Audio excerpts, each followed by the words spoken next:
I'm Marina Holt, 27 years old, and the sound I can't forget is my father's voice carrying over the thunder as he told my grandfather to leave. The storm slammed the porch like a fist while Walter swayed on his cane rein threading into his hair. I stepped between them without thinking, my coat already soaked, and I said I would take him with me.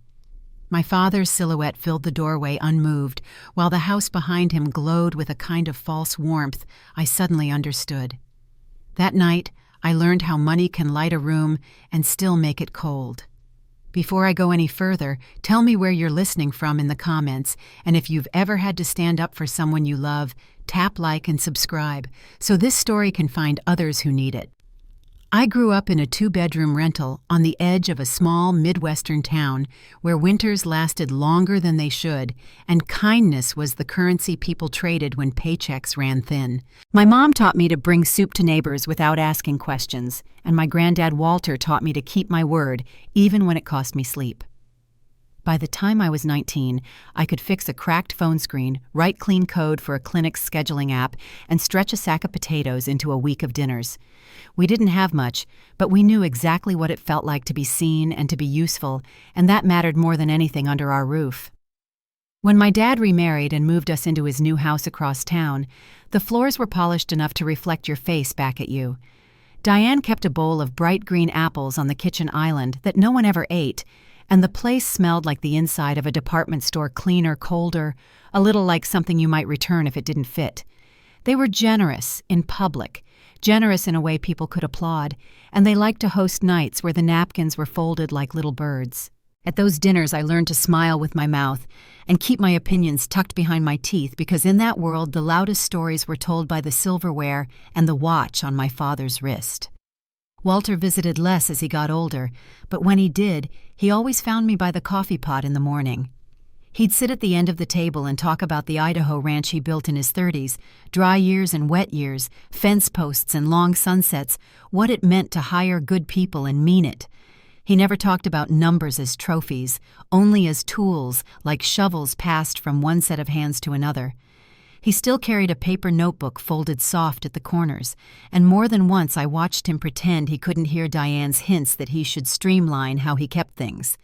He would wink at me instead and draw a small square on the page, a room he'd say for one more good idea. The night he told my dad he wanted to move in, he wore his old suit and sat a little straighter than usual. He had already arranged everything with his attorney home care medical preferences and a transfer that would make sure he didn't become a burden.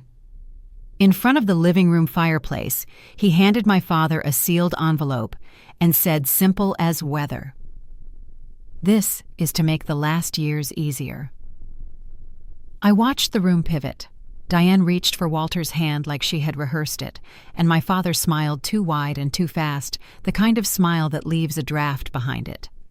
I felt the shift, the way you feel a train coming through the rails before you hear it, metal humming quiet under your feet. At first the house changed like a set changes between acts. Diane woke early and laid out linen napkins, and my father started breezing into the breakfast nook with a cheerfulness that didn't stick to anything. They spoke about routine and structure and wellness, words that sounded right and landed wrong. Walter thanked them careful as a man stepping onto thin ice, then looked for me with his eyes when he thought no one was watching. He didn't complain. He never did. But at dinner, I saw him glance toward the far window, where the outdoor light made a small square on the floor like a door that wasn't there. I told myself the new rhythm was just an adjustment, that care can look awkward before it looks natural, the way a cast feels clumsy before a bone learns it. Still, the house began to speak in other ways. Groceries shifted toward cheaper brands, even as the bar cart grew taller. The morning coffee turned weak while the guest bath started smelling like fresh orchids. Diane's voice thinned at the edges when Walter asked for seconds, and my father started referring to schedules like ledgers, minutes in minutes, out the clock as a budget. None of it was loud enough to name, but together it made a sound I knew too well from childhood, something giving way. I kept close to Walter when I could. We drank coffee in the quiet before sunrise, and he asked about the small software I was building for a neighborhood clinic, a patchwork of code that kept getting pushed aside by life. Hospitals use big things, I said, but a small tool can keep one person from getting lost. He nodded like a craftsman looking at a level line and reminded me that not everything worth building starts with a lobby. When he stood up, a cough caught in his chest, and he pressed his hand to the table until it passed. He waved me off, but I saw him trace a shape on the wood with his finger, a square again, a room sketched where none existed yet. The evening the sky turned the color of a bruise and thunder crawled low across the yard. My father's voice carried down the hallway, sharper than the storm. I set my mug in the sink without washing it and listened as a glass broke and the conversation changed from sentences to verdicts. In that pause afterward, the house seemed to breathe, and I felt every lesson I'd ever learned about promises gather in the space between my ribs. I stepped toward the foyer, the porch light flashing against the rain, and reached for the doorknob just as it turned from the other side. The storm that night felt like it had been waiting for years to break loose. The air inside the house hung heavy, thick with the kind of silence that comes right before something irreversible. I stood in the hallway, the lightning cutting white lines across the window pane, listening to my parents argue behind the half-closed kitchen door. The crash of a glass hitting the tile made me flinch. My father's voice followed sharp and raw. "I'm done," he shouted. "I've had enough of this old man bleeding us dry." Diane's tone came softer, but just as cruel. "Lower your voice. You'll wake him. Let's be smart about this." There was a pause, then her voice flattened. "Maybe it's time we let him go." Those words chilled me more than the thunder outside. When I stepped into the doorway, my father's face was red, his fists still clenched. He didn't notice me at first. Diane stood beside him, arms folded, her expression unreadable. And there, framed by the flickering light from the hallway, was Walter. He had come to the doorway in his robe, his hand trembling on his cane. The wind rattled the back windows, but he looked calm, almost resigned. "Is this how it is now?" he asked quietly. His voice was thin but steady, the voice of a man who already knew the answer. "I gave you everything, Caleb, every bit of what I earned, and still it wasn't enough." My father turned toward him, anger flashing like a blade. "You think 50 million gives you the right to rule this house?" His words dripped with contempt. "You're a burden. You hear me? Nothing but a burden." The sound of those words seemed to stop the rain for a second. I could barely breathe. Walter didn't argue. He simply lowered his head the way a tree bends under too much wind. I stepped forward, shaking. "Dad, stop," I said, my voice cracking. "Stay out of this, Marina," he barked without turning. "You have no idea what this family sacrifices." I looked at him, seeing someone I barely recognized. Diane didn't say a word. She just watched, arms crossed her face, expressionless, like she was waiting for the scene to end. My father stormed to the front door and yanked it open. Rain burst into the house, wind flinging drops across the floor. "You want care," he shouted. "Find it somewhere else. You're not my problem anymore." Walter stood still for a moment, his shoulders slumping, then took a slow step toward the open doorway. His cane tapped against the wood as he moved. I couldn't make my body react fast enough until I saw him step into the downpour. "Grandpa," I ran after him. He was already soaked, the rain flattening his thin gray hair against his forehead. His coat clung to his frame. My father's voice echoed from behind me. "Shut the door, Marina. This is finished." I turned toward him, the storm stinging my face. "No," I said louder than I'd ever spoken to him before. "You may have thrown him out, but I won't." The door slammed behind us, leaving only the sound of rain. I wrapped my arms around Walter's shoulders, my coat useless against the cold. He shivered, his breath shallow. "I never thought it would end like this," he whispered. "Come on," I said, steadying him with both hands. "You're coming with me." We made our way through the flooded street, the storm soaking us to the bone. My old sedan sat under the streetlight water streaming down the windshield. I helped him inside, turned the heater to full, and drove in silence through the empty roads. Each turn of the wipers felt like a heartbeat, slow and heavy. By the time we reached my apartment on the far edge of town, the rain had slowed to a steady whisper. The building was small and tired, its paint peeling where the porch light buzzed. I unlocked the door and guided Walter inside. The smell of old wood and coffee greeted us. A single bed filled one corner. The rest of the room was cluttered with my work laptop stacks of code notes and takeout boxes I hadn't thrown away. I felt my cheeks burn.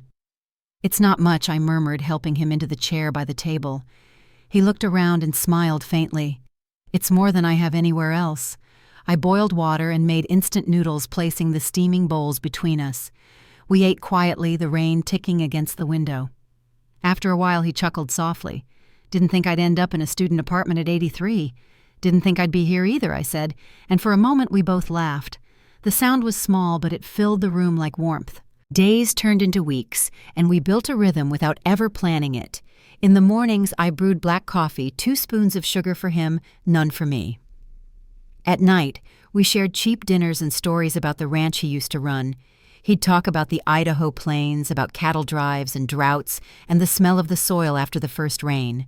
His voice grew stronger when he spoke of the past, and I'd sit quietly letting him rebuild the world he missed. One night he asked about my dreams.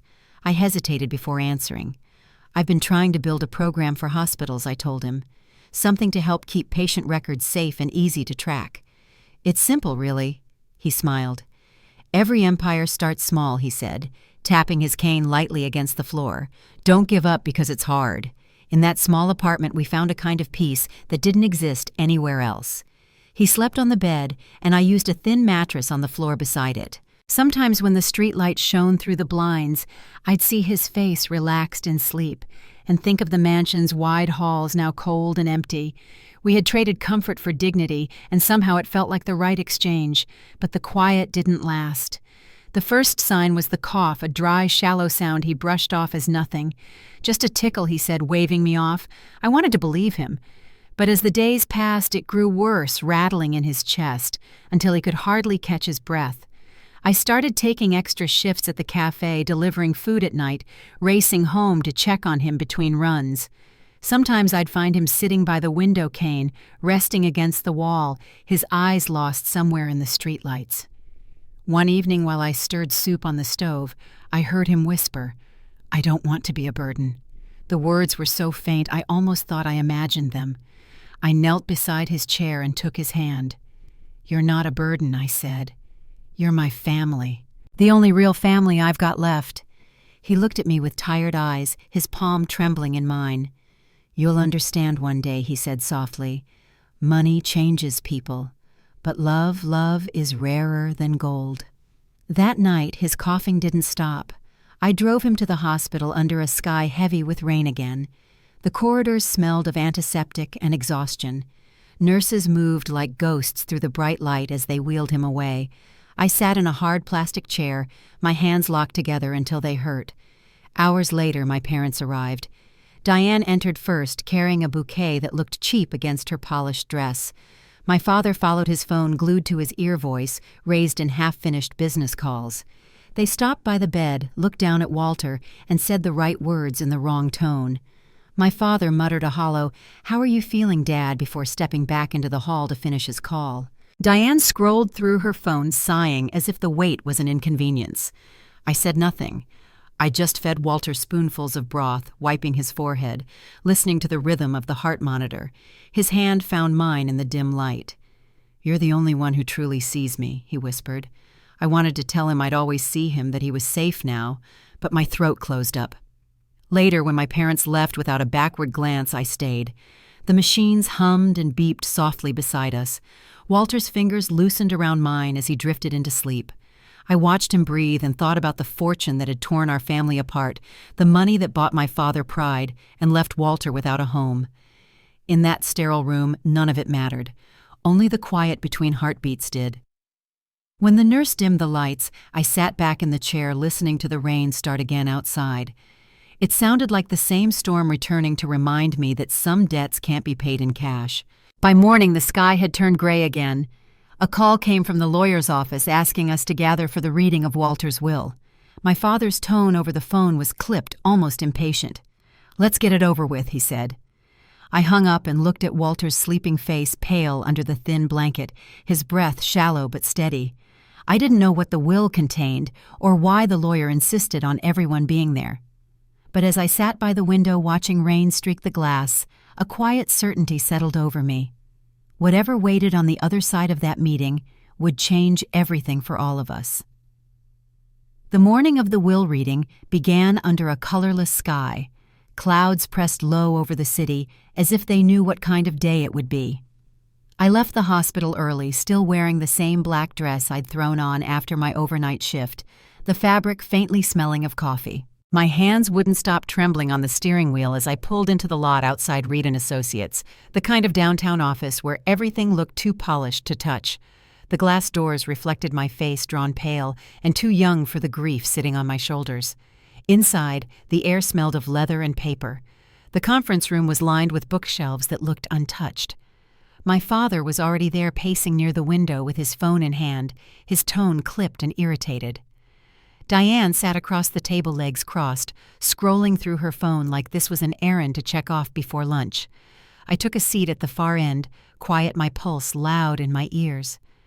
Moments later, Samuel Reed walked in carrying a neat stack of folders and a silver flash drive. His gray hair was combed back, his glasses perched low on his nose. He gave a polite nod before sitting down. "Thank you for coming," he said. His voice was calm, steady, professional. "We're here to read and execute the last will and testament of Walter Grant." My father straightened his tie, his impatience showing even in the way he blinked. "Let's get to it," he said. Mr. Reed opened a file sliding out the first page. "As you are aware," he began, "Mr. Grant transferred $50 million to his son, Mr. Caleb Holt, during his lifetime, with the understanding that this sum would cover his personal care and living expenses in his final years." Caleb nodded quickly. "Yes, of course. We took care of him." He said, his tone too smooth. He had everything he needed. I kept my eyes on the table, afraid my expression would give away what I'd seen: the storm, the rain, the night my father threw Walter into the cold. Mr. Reed continued, his tone unchanged. "However, there are additional matters to address. Mr. Grant's estate extends well beyond that prior transfer. His assets, including undisclosed investments and holdings, total approximately $200 million. The room went still. Even Diane looked up from her phone, her mouth slightly open. My father blinked, his face tightening. "That can't be right," he said. He had nothing left. "I handled all his accounts myself." Mr. Reed folded his hands. "Mr. Grant continued to manage several private investments independently. Those assets are to be distributed according to his final instructions." Caleb leaned forward. "And those instructions are—" Mr. Reed paused, then said clearly, "He leaves his entire remaining estate to Marina Holt." For a moment, I couldn't breathe. My father's chair scraped back hard against the floor as he shot to his feet. "What?" His voice cracked between disbelief and fury. "You're telling me my father left everything to her? My daughter?" I opened my mouth, but no words came out. Diane's tone sliced through the air. "This must be some kind of mistake. She barely has her life together." "Walter would never." Mr. Reed raised a hand. Mr. Grant anticipated this reaction, he said calmly. He picked up the flash drive and connected it to a small monitor at the end of the table. He left a recorded statement. The lights dimmed slightly as the screen flickered to life, and there he was, Walter sitting in my apartment, the small lamp behind him casting a warm glow over his lined face. He looked frail but steady, dressed in the same flannel shirt he wore the night we'd eaten instant noodles together. "If you're watching this," he began, "then I've already said my last goodbye." His voice was soft but firm. "Caleb, Diane, you were given a chance to show love without a price tag. I trusted you with more than money. I trusted you with my dignity." My father shifted in his seat, jaw tightening. Walter went on. "You failed to keep that trust. You measured care in dollars and saw me as an expense. But kindness isn't a transaction. It's a choice." Diane's face drained of color. My father slammed a fist on the table, but Walter's voice filled the room again. "Marina gave me nothing but honesty. When you cast me out, she opened her door. When you saw a burden, she saw family. For that, I leave her everything I have left, not as a reward, but as a charge to build something that matters." The screen froze on Walter's face, a faint smile still touching his lips. Mr. Reed pressed pause, then turned toward me. "The will and statement are both notarized and legally binding," he said. "There are no contests permitted under this clause." Caleb's hands clenched at his sides. "You can't be serious," he said, his voice rising. "I'll take this to court." "You won't win," Mr. Reed replied evenly. "Your father made sure of that." Silence followed, heavy and close. I felt my heartbeat echo in my ears. Then I spoke, my voice shaking but clear. "He didn't leave me money to hurt you," I said quietly. "He left it because you already proved what it meant to you." My father turned on me, his face red. "You ungrateful child. You manipulated him. You took advantage of a dying man." I met his stare. "I was there when you threw him into the rain," I said. "You didn't lose his money today, Dad. You lost him long before that." Diane's lips pressed into a thin line, her eyes flicking toward the door, as if the air had grown too heavy to breathe. Mr. Reed gathered the documents into a neat stack. "I'll need your signatures to acknowledge the reading," he said. My father didn't move. He just stood there shaking his head. When I finally stepped outside, the afternoon light was muted, the city washed in gray. My hands still trembled as I clutched the envelope Mr. Reed had given me copies of the documents, the notarized recording and account details I hadn't yet dared to read. My father's voice echoed behind me, muffled by the closing door. I didn't turn back. For the first time since that storm, I felt the air move differently. Cold, yes, but clean. I walked to my car, my reflection faint in the wet glass. Somewhere deep down I thought of Walter's last words. Build something that matters. When I started the engine, rain began to fall again, soft this time, like the world was beginning to let go of what it had been holding. I didn't know what I would do with what he'd left, or how to make something good out of so much loss. But I knew one thing for certain: the story that began with a slammed door wasn't over yet. The sound of the rain followed me all the way home, steady as breath, marking the quiet space between the life I'd lived and the one waiting to begin. When I left the law office that afternoon, the world outside felt strange too, still too bright for what had just happened. The streets shimmered with puddles, the air heavy with the scent of rain and exhaust. I held the envelope with both hands, not daring to loosen my grip, as if the wind might tear it away and undo everything Walter had set in motion. My reflection in the glass doors didn't look victorious, just tired. For the next few days, I barely left my apartment. The legal calls began almost immediately, banks confirming transfers, estate managers scheduling meetings, Mr. Reed following up with quiet professionalism that made the entire thing feel even more real. It was like watching someone else's life begin to unfold in front of me. The balance in my account no longer looked like numbers I could understand. I kept the screens dark most of the time, afraid of what money could do to people. I had already seen it change my family once. At night, I replayed Walter's video in my head, the sound of his voice steady even at the end. Build something that matters. He hadn't said enjoy it or keep it safe. He told me to build. It echoed until I started believing he was still guiding me somehow. I went back to the hospital one last time to collect the few things Walter had left there: a pair of reading glasses, his pocket notebook, and a faded wool cap that still smelled faintly of cedar. The nurse Olivia met me at the front desk. She looked tired but kind, the way people look when they've spent too much of themselves caring for others. "I'm glad you came," she said, handing me the small box. "Your grandfather talked about you every day. He used to say you reminded him of a spark in a storm." Her words caught me off guard. "He said that—" She nodded. "He said you were the only person who made him feel like he still belonged somewhere." I thanked her. My throat tight, and walked out to the parking lot, clutching the box. Inside the car, I opened his notebook. Most pages were filled with careful numbers and sketches of garden layouts, small notes written in his shaky handwriting. But near the back, one page stood out, 3 words written in bold pen strokes: "Don't waste it." That night, I cleared the small dining table in my apartment and laid out the notebook beside my laptop. The glow from the screen cast a pale circle of light across the wood.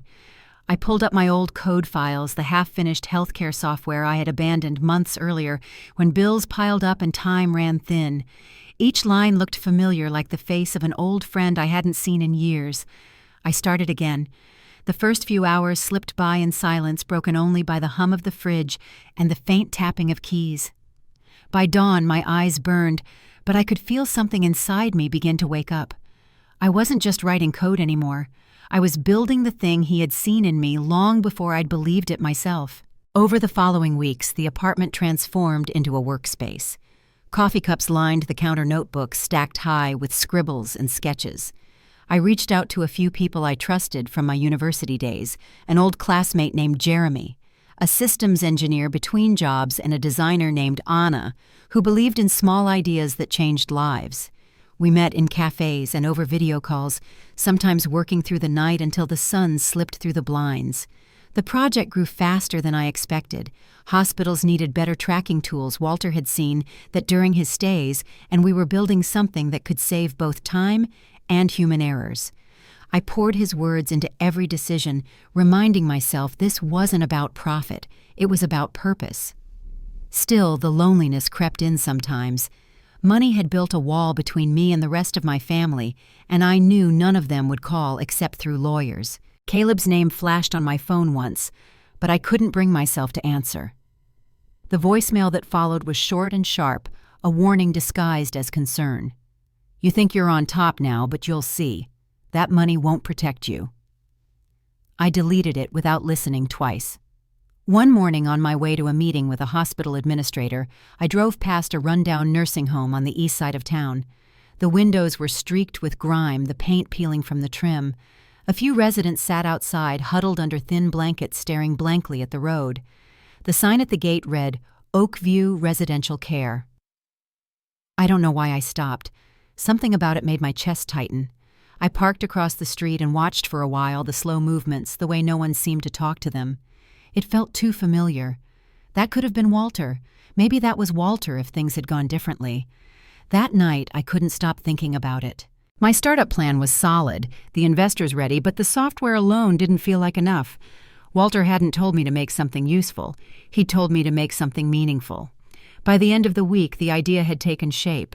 A home where no elder would ever feel like an obligation. A place filled with dignity and care, not hidden behind sterile walls. I called it Grant Haven. The name came naturally, like it had been waiting all along. I used part of the inheritance to buy an old property outside the city, a quiet stretch of land lined with oaks and wildflowers. The building needed everything new, wiring, new floors, new hope.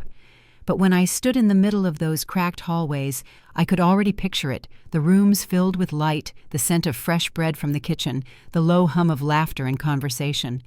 Jeremy thought I was out of my mind. "You're starting 2 projects at once," he said, half joking. "A tech company and a care home." "I'm just finishing what my grandfather started," I told him. "He built an empire once. I'm building something he would have wanted to live in." Months passed like chapters in a book. The software company grew. Grant Haven began to take shape. I hired contractors who understood the heart behind it, people who wanted to be part of something good. We tore out the old fixtures, painted the walls in warm colors, planted gardens where residents could sit among the flowers Walter used to describe from Idaho. Every evening when the crew packed up, I'd walk through the halls alone, imagining the sound of his cane tapping softly beside me.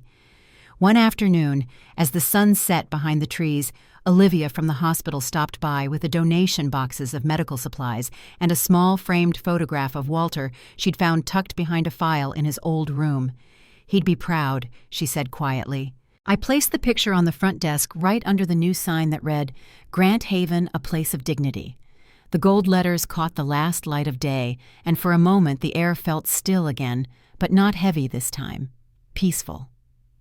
We opened our doors 6 months later. No reporters, no ribbon-cutting ceremony, just a handful of families and residents walking through the door with cautious smiles. I watched them settle into the garden chairs, nurses handing out cups of tea, the faint music drifting from the common room. It was small, but it was real. That night, as I locked up and stood under the porch light, I whispered to the quiet sky, "We did it, Grandpa." The wind moved softly through the oaks, carrying the scent of new grass. For the first time since that stormy night, the air didn't feel like a burden, it felt like a beginning. But peace never comes without echoes. The next morning, a black sedan I didn't recognize sat parked across the road. The engine idled, the driver hidden behind tinted glass. When I stepped closer, it rolled away without a sound. I stood there for a long moment, watching the dust settle, knowing deep down the past wasn't finished with me yet. The black sedan didn't return the next day, but the sight of it stayed with me. I caught myself glancing out the window every time a car slowed near the entrance of Grant Haven. The unease sat under my ribs, quiet but heavy. Still, work left little room for worry. We were opening a second wing, and the calls from potential partners never seemed to stop. It was late evening when I found the envelope on the porch plane unmarked, tucked under the welcome mat. Inside was a folded letter and a single photograph. The letter had only 3 words written in sharp black ink: "We're not done." The photograph showed the front gate of Grant Haven taken from across the road. I called Mr. Reed the next morning. He listened in silence as I explained. "Don't engage," he said finally. "If this escalates, we'll involve law enforcement, but for now, document everything." His tone was calm, the kind of calm that comes from someone who has seen threats before. Jeremy found me pacing outside the office afterward. "You okay?" he asked. I handed him the photo. He frowned. "You think it's your dad?" "I don't know," I said, "but whoever it is, they know where to find me." He nodded slowly. "Then let's make sure that doesn't scare you off." That day we doubled down on our work. The software, once a few sketches and code fragments, was now being tested in pilot hospitals. Doctors sent us reports of fewer errors. Nurses talked about how it made their shifts easier. For the first time, I felt like what we were building could truly help people. But even with the success, I couldn't shake the feeling of being watched. 2 weeks later, while reviewing design updates in the office, Anna looked up from her laptop. "There's a man in the lobby asking for you," she said quietly. He didn't give a name. I stepped into the hallway, my heartbeat quickening. The man waiting by the front desk was tall, dressed in a gray suit that looked expensive but worn at the edges. When he turned, the recognition hit like a cold slap.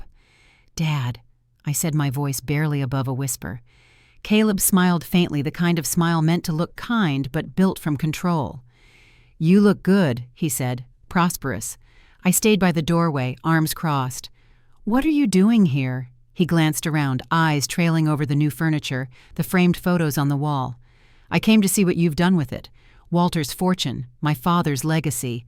It's being used for something good," I said. "You'd know that if you ever cared about what good meant." He ignored the jab, walking toward the window where sunlight filtered through the blinds. "You could have come to me, Marina. We could have managed this together." "You're not ready for this kind of power." "I'm not interested in managing money," I said. "I'm building what he asked me to build." He turned, then his smile gone. "You think this makes you noble?" "It doesn't. You're sitting on something that belongs to this family, and sooner or later you'll see it was never yours to keep." Before I could answer, he slipped an envelope onto the counter beside me. "Consider this a warning," he said softly, and left without looking back. Inside the envelope was a legal notice, intent to contest the will. The words swam on the page, cold and absolute. Mr. Reed met with me that afternoon in his office. The walls were lined with certificates and heavy books, but it still felt like the air was too thin. "He's claiming undue influence," Mr. Reed said, scanning the document. "It's not unexpected, but you need to understand he's not doing this for justice. He's doing it to exhaust you. Can he win?" "Not with the evidence we have," he said. "The video testimony, the notarized files, it's airtight. But he can make it miserable. He can drag it out until you want to give up." I didn't sleep that night. Rain tapped against the window again, just like it had the night I brought Walter in from the storm. The sound carried memories I didn't want but couldn't let go of. The following week brought depositions paperwork and hearings that felt endless. Caleb arrived at every session, flanked by attorneys, and that same cold smile. Diane never came, though her signature appeared on every filing. I sat through hours of questions meant to twist the truth about Walter's time with me, about the days before his death, about the inheritance.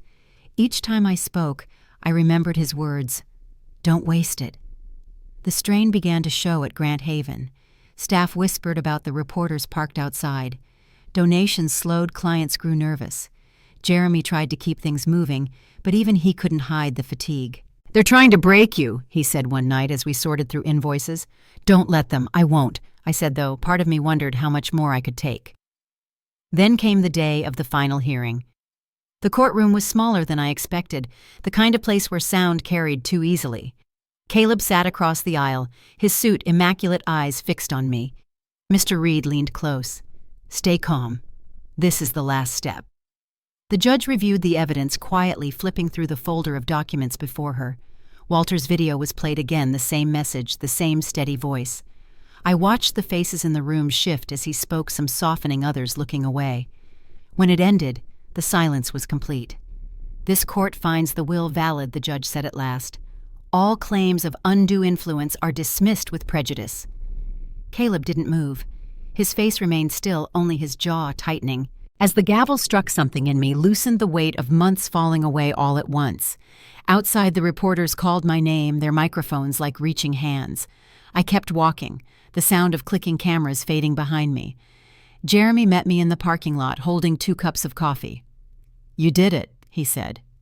I nodded, though victory felt quieter than I imagined. "He won't stop," I said. "Then neither will you." That evening I drove back to Grant Haven. The sky was streaked with the first colors of sunset, the gardens glowing gold in the fading light. Residents sat beneath the oak trees, laughter mixing with the soft hum of wind chimes. For a moment the noise of the world fell away. I walked the path to the front gate, stopping where the photograph had once been taken.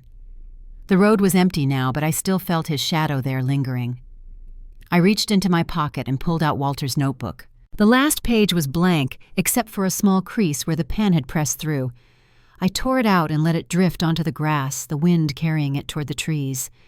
By the time the sun slipped below the horizon, I knew what came next.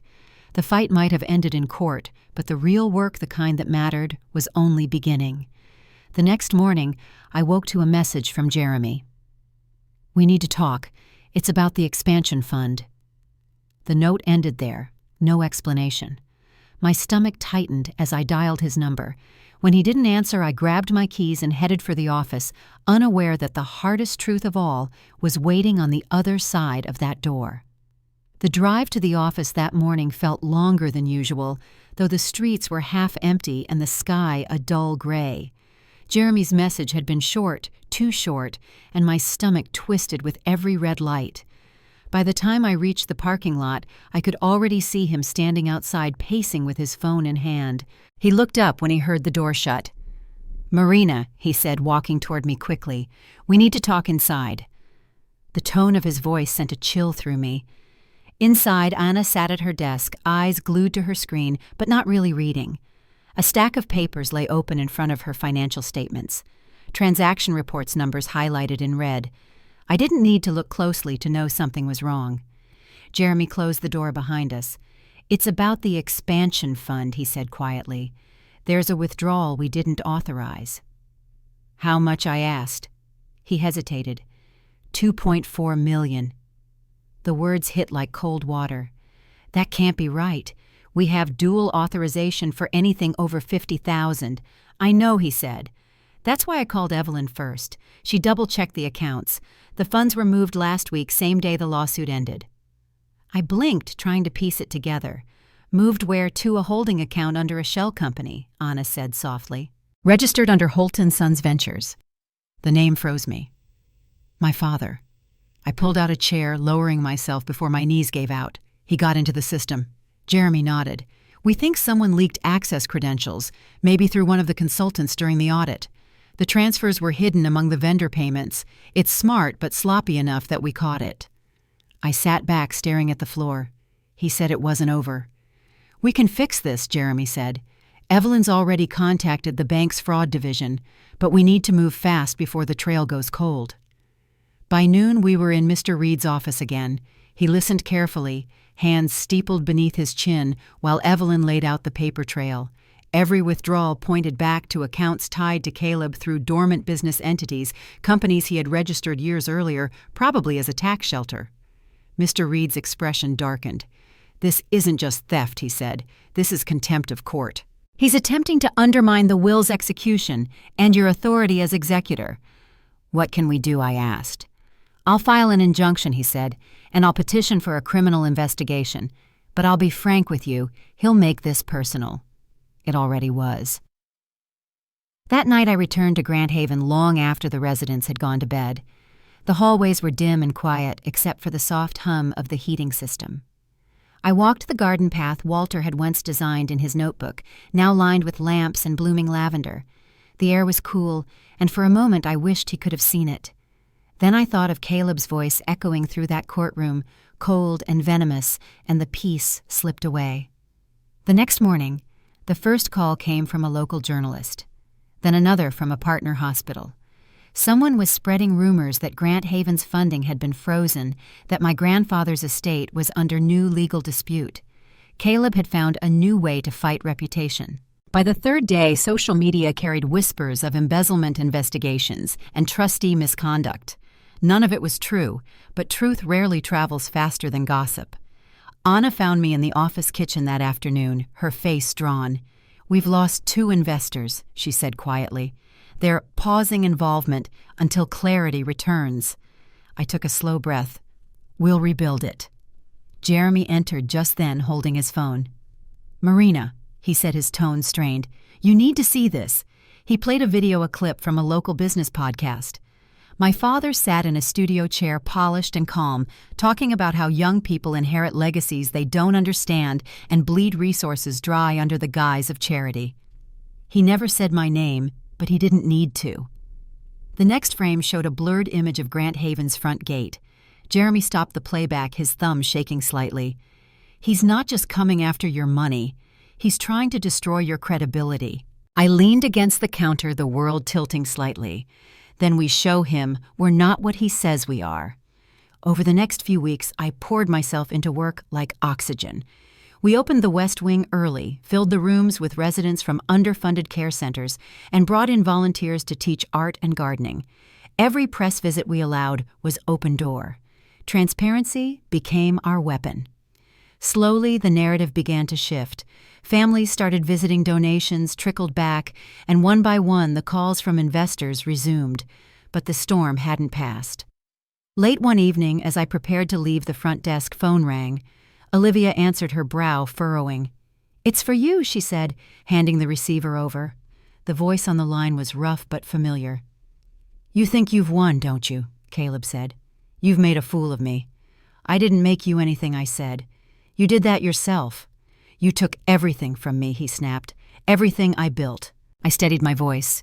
"You built nothing but resentment. Grandpa gave you more than enough. You just couldn't see past yourself." There was silence, heavy and ragged. Then a low laugh.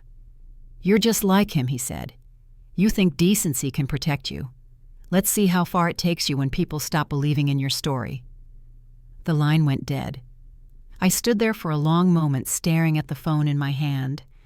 Olivia's eyes met mine, full of quiet concern. "You should tell Mr. Reed," she said. "I will," I whispered. But I already knew Caleb wasn't going to stop with words. 2 days later, the bank confirmed the stolen funds had been frozen. Mr. Reed sent me the official notice, Caleb's accounts locked pending investigation. It should have felt like relief, but instead, it felt like the air before another storm. That night, as I walked the quiet halls, a soft knock came from the entrance. The motion lights flicked on, revealing a delivery man holding a small brown package. "For Ms. Holt," he said, checking his clipboard. I signed and carried it into my office, unwrapping the paper. Inside was a small metal box and a single envelope with my name typed neatly across the front. My hands hesitated before opening it. Inside was a note written in the same sharp, slanted handwriting I had seen before. "Family doesn't disappear, Marina. It waits." There was no return address, no signature, just that message and the faint smell of my father's cologne. I sat there in the stillness of the office, the sound of the rain starting again outside. Somewhere between anger and exhaustion, I realized the truth that Walter must have known long before I did. Some people mistake love for ownership, and they can't let go until they're forced to. When the thunder rolled, I locked the box in my drawer, turned off the lights, and whispered into the dark, "You've already lost." But deep down, I knew this wasn't over yet. The next battle wouldn't be about money or reputation. It would be about legacy itself and who truly deserved to carry it forward. The package stayed locked in my desk for days. I couldn't bring myself to touch it again, though its presence felt like a weight pressing against the drawer. Between meetings, interviews, and the endless paperwork of rebuilding Grant Haven's trust, I tried to push the thought away. But some nights I'd wake to the sound of thunder and swear I could still smell my father's cologne in the air. It was Evelyn who finally convinced me to file a report. She arrived early one morning with a folder under her arm and coffee in both hands. "You've done everything right," she said, gently setting the cups down. "But he's crossing lines that can't be ignored." I met her eyes and nodded. By that afternoon, I was sitting across from Detective Laura Benson in a quiet office at the precinct. She had kind eyes but carried the steady calm of someone who'd seen too many families torn apart by money. I placed the letter, the metal box, and copies of the bank records on the table. When she finished reviewing them, she leaned back in her chair. "This isn't just harassment," she said. "It's intimidation connected to an ongoing financial investigation. He's already on record for the unauthorized transfers. We can pursue both criminal and civil action." Her words felt heavier than relief. "Will it ever stop?" I asked quietly. "It will," she said. "But sometimes people like him need to face consequences before they understand what they've lost." For weeks, the investigation unfolded quietly. Detective Benson coordinated with Mr. Reed, collecting evidence and subpoenaing records from Caleb's shell companies. The walls he'd built around his lies began to crumble, one document at a time. Every new discovery felt like a bruise I didn't ask for but needed to see. Meanwhile, Grant Haven thrived. The West Wing filled faster than we anticipated. The gardens Walter had once sketched in his notebook now bloomed with roses and lavender. Families gathered on weekends to share meals with residents, and laughter carried through the halls in a way that felt alive again. Each time I walked through those doors, I reminded myself that this was why I endured everything. It wasn't about revenge. It was about keeping my grandfather's promise alive. Then one rainy evening, Mr. Reed called. His tone was steady, but something in it made me grip the phone tighter. "Marina, I just received notice. Your father's been arrested." The words hung between us like static. Arrested for embezzlement and obstruction. They traced the stolen funds, and Detective Benson found falsified records linking him to offshore accounts. There's also evidence he tried to bribe a witness during the investigation. I sat down slowly, the room spinning in quiet disbelief. "He'll go to prison." "The charges are serious," he said. "It's likely." For a long moment, neither of us spoke. Outside, the rain drummed softly against the window, and all I could think about was that storm, years ago, the night my father slammed the door on Walter, the way the thunder seemed to echo the cruelty in his voice. The next morning, headlines carried his name. "Local businessman arrested in multi-million-dollar fraud case." The photo showed him stepping out of a car in handcuffs, his face hard and distant. Diane wasn't beside him. Reports said she had fled to Florida days earlier. Jeremy showed me the article in silence. "Are you okay?" he asked finally. I thought about the years I'd spent waiting for him to see me as more than a tool, the endless ways he'd turned love into leverage. "I don't know," I said. "But maybe this is what accountability looks like." In the days that followed, messages poured in from people who had known Walter, old colleagues, ranch workers, friends who had lost touch. They shared stories of his generosity, of how he helped them when no one else would. Each letter felt like a thread connecting his past to what we'd built. It reminded me that legacy wasn't just what you left behind, it was what you inspired others to carry forward. When the court hearings began, I didn't plan to attend, but Detective Benson encouraged me to testify not about the money, but about the pattern of coercion and emotional abuse. "The court needs to understand the full story," she said. The courtroom felt smaller this time, quieter. My father sat at the defendant's table, his suit wrinkled, his expression unreadable.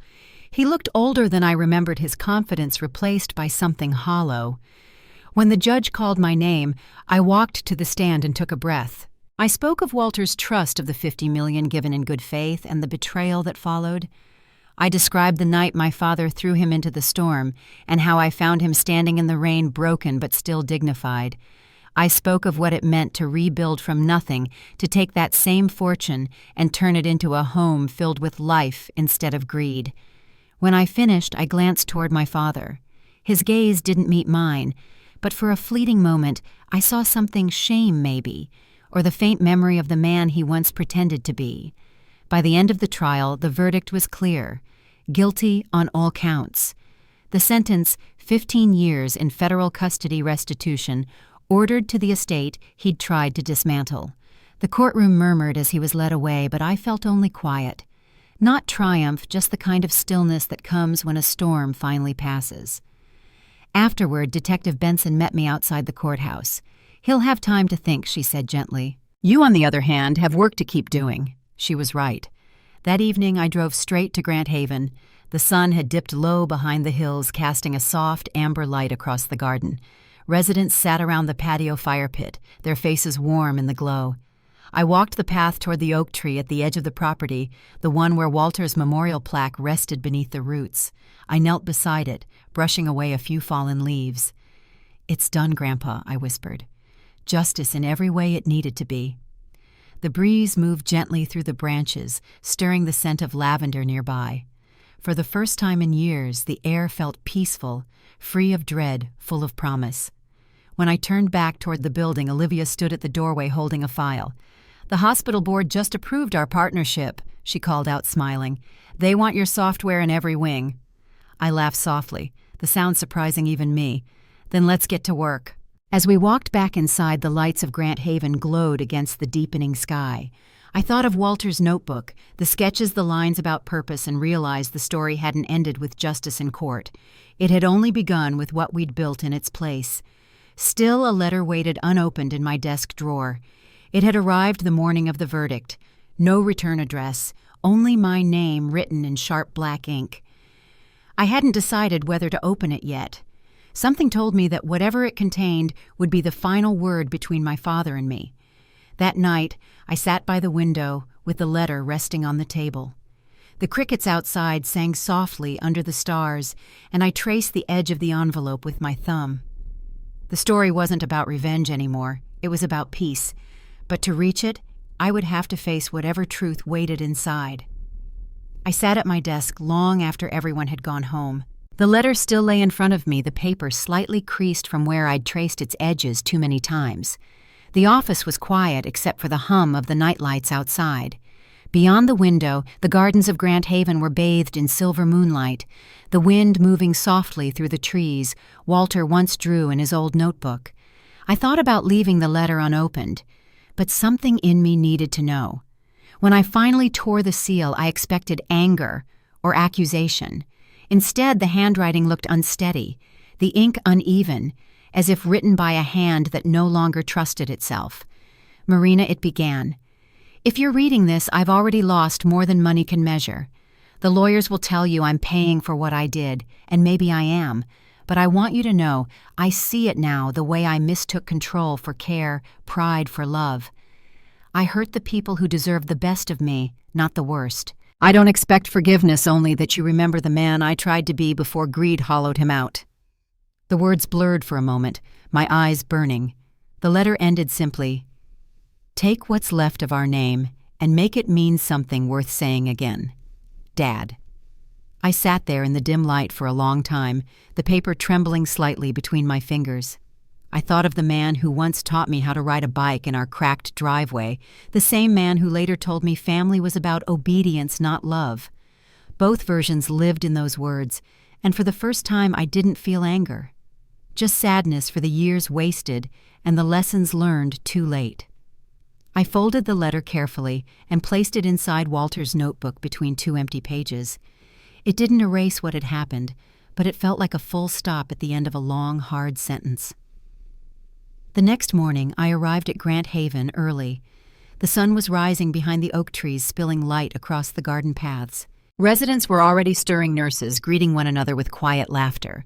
I joined them for breakfast, helping pour coffee and carry plates to the tables. It was a simple ritual, but it grounded me more than any courtroom ever could.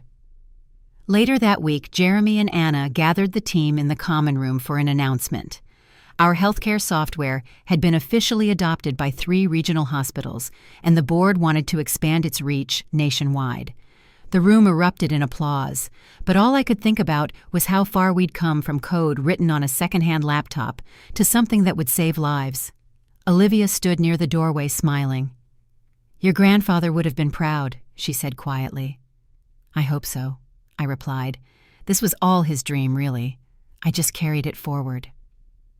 As the day went on, I walked through the halls, pausing to take it all in, the hum of conversation, the clatter of dishes, the smell of fresh bread from the kitchen.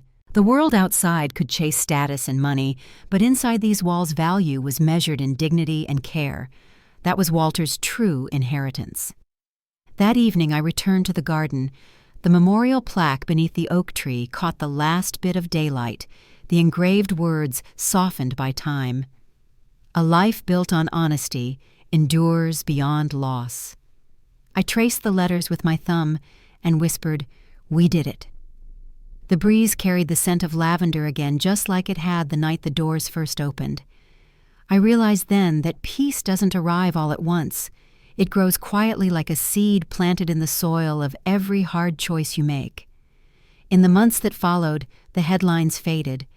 The scandal turned to silence, and silence turned to space room to build, to heal, to keep going. Grant Haven became not just a home, but a symbol of what love can rebuild after greed tries to destroy it. And with every new resident, every new hospital using our software, Walter's promise lived on. Sometimes in the late evenings, I still find myself at the window watching the lights flicker across the grounds. I think about all the ways justice can take shape, not just through courts or verdicts, but through the steady, unshakable work of choosing compassion when it would be easier to turn away. If you've ever carried the weight of betrayal or fought to protect something everyone else dismissed, I hope you remember this. It's not weakness to care, it's courage.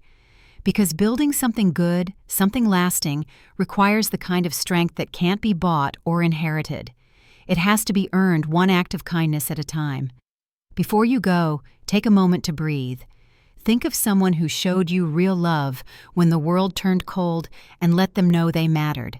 And if this story stayed with you tonight, share it with someone who might need a little hope too.